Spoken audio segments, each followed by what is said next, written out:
Thanks guys for coming out, everybody. Thank you so much for coming out. It's been an awesome day, right?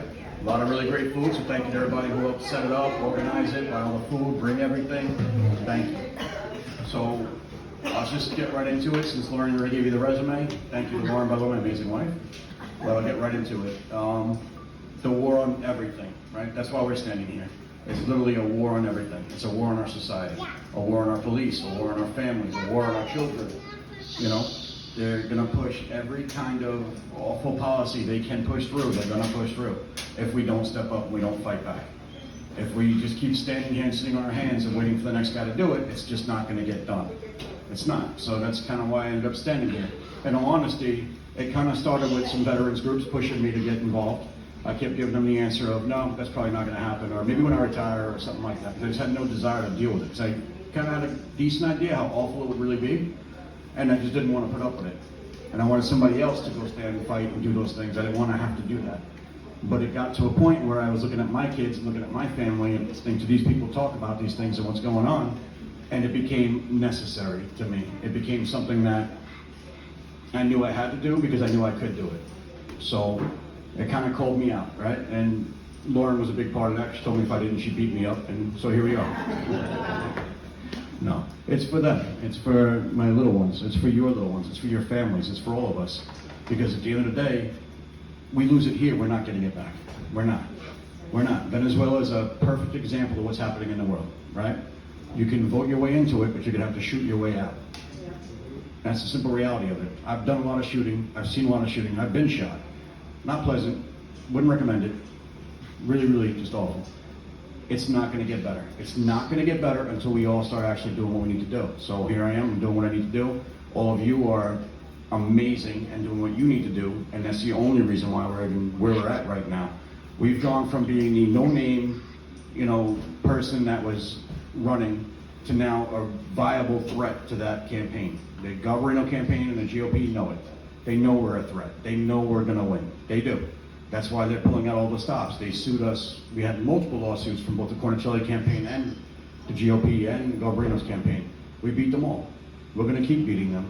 And we're going to keep pushing this message and keep getting out there and talking to people, knocking on doors, and getting people activated, getting them motivated, getting them up on their feet and moving, because it's the only way we take back our country.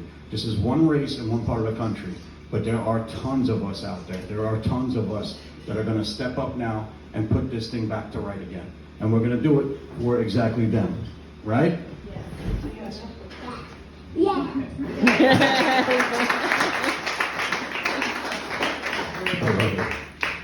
But that's what it's about, right? So it's this war on everything. We are now looking at a Ministry of Truth and the DHS, right? New York has talked about that. They're going to now have their own federal fact checkers.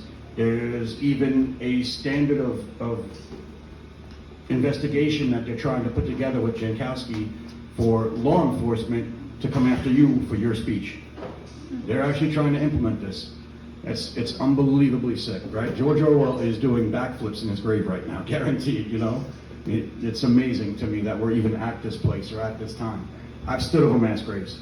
I've seen the results of what happens when you give too much power to too few people. I've seen it time and again, from Africa to the streets of Ramadi to the streets of Brooklyn. I've shed my blood in all those places. I've helped dying patriots in all those places. I've copied their last words down. I'm not going to let those sacrifices be thrown away. Not now, not ever, not for any reason. So if we have to fight, we're going to fight.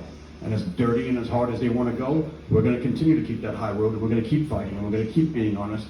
And once we win this seat, once we go to DC, then we're going to really start to fight. Because that's when we're going to start to shine a light on all the dirtbaggery, all the corruption, all the dirty money, and everything else that's going on. Because that's probably the most important thing that we can do right now in this race, in these places, is expose them, expose everyone, regardless of what their so-called party affiliation is, expose them for what they are.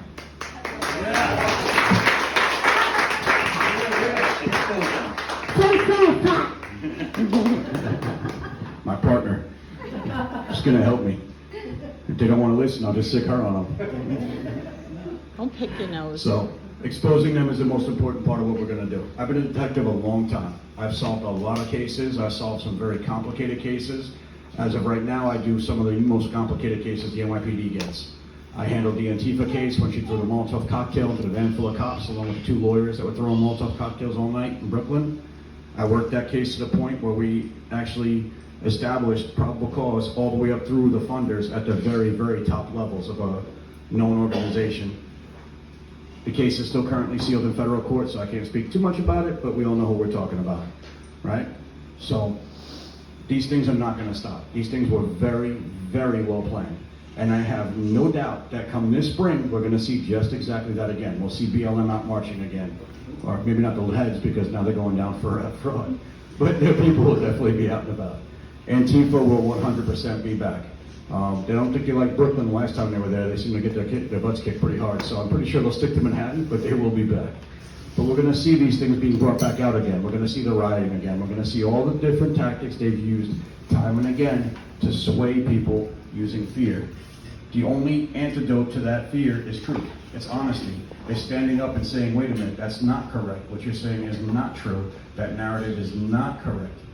So that comes down to all of you, every one of you, on Facebook, on Twitter, on Truth, on whatever social media platform or any other platform you have, whether it's emailing, writing a letter, whatever it is, keep spreading that word. Because right now, we are winning. We are winning every single aspect of this fight. Everything they're doing is trying to make you think you're losing, that they're in charge, that they've already won, that they're going to implement every policy they want. It's just not true. It's not true. They're not winning, not even remotely. We have already won this fight. But the problem is, people start to think they won, they go back and they get back in that comfort zone again and they stop paying attention. That's not winning. Winning is pursuing your enemy to the very last. Winning is pursuing that enemy until they are completely and totally exposed, crushed, and done. That's how we win. When we take back every single seat from dog catcher to president, that's when we've won. And then, and only then, can we even start the real work of putting back constitutional government and restoring people's rights. So this is a long fight, but you need to be in it. You need to be committed. People need to get up and pay attention and read and learn and understand what's really going on. I don't think this is about even so much the exposure anymore, which that's part of it. I think this is more about people actually understanding what's happening and understanding how to fix things. And it doesn't happen with just me. I can win as many seats as I want. It's not going to make a difference if it's just me. It's not just about me. I'm one person. I have a nice, pretty resume, and I'm not completely ugly, so I can stand here and do this, right?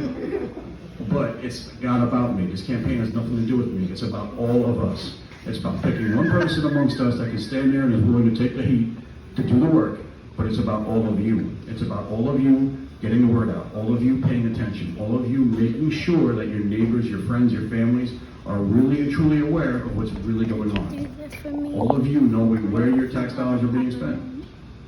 All of you knowing how many different types of mandates they're trying to push down your throat that will violate your rights and, quite honestly, medically hurt you. There is nothing good coming out of anything being pushed right now in this country. Not a single thing. There's not a single policy right now that has anything to do with maintaining, restoring, or advocating for your rights. And that is the only job the government's supposed to have. So we've gone a long, long way from where we're supposed to be. So we're going to get back to that. We're going to fight, and we're going to keep fighting. And this campaign is just one piece of that, one person in that battle, one piece of it. We're going to keep fighting, and we're going to fight on every single front we have to until we take it all back and they get to live under the freedom that was intended for them. Yes.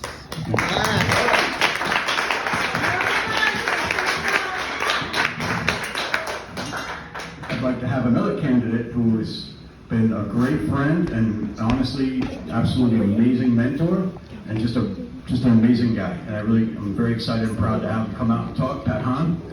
He's running for U.S. Senate.